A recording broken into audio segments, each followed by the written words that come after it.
விசாக 4ஆம் மாதமும் அனுச 4 பாதங்களும் கேட்ட 4 பாதங்கள் இருக்கு. ராசி அதிபதி செவ்வாய். செவ்வாயோட பலமிக்க இடம், அந்த இடத்துல சந்திரன் கூடி இருக்கிறது ஆன்மீக பலம் அதிகரிக்கும். 9 குடையவன் ஜென்மத்தில் இருக்க. தந்தை வழி, தந்தையால ஏற்பட்ட அவர் உழைத்த அதனால கிடைத்த நன்மைகள் உங்களுக்கு சேரக்கூடிய நாள். அப்பா இதெல்லாம் செஞ்சு வச்சிருக்காரு, யாருக்கிட்ட சொல்லலை, நமக்குன்னு பண்ணியிருக்காரு. எவ்வளவு பெரிய அப்பாவிட உலகத்தில் எதுவும் இல்லைன்னு தோணும்.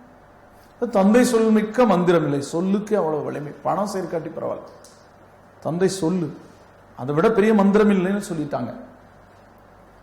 விசாக நட்சத்திரக்காரங்களுக்கு இது விஷயம் புரியும். அவர் மேல உங்களுக்கு கடவுளுக்கு மேலான ஒரு எண்ணம் வரும். நவகிரகங்களை கும்பிடுங்க. அனுச நட்சத்திரத்தில் பிறந்தவங்களுக்கு பலவீனம் அகல நீங்க சிவனை வழிபடுங்க. கேட்டையில பிறந்தவங்களுக்கு இன்னைக்கு பைரவரை வழிபட ஜென்மசனியோட தொந்தரவு அகலும். மூட்டு வலி பிரச்சனை நீங்கும். அதுக்கு மருத்துவம், நல்ல மருத்துவம் கிடைக்கும்.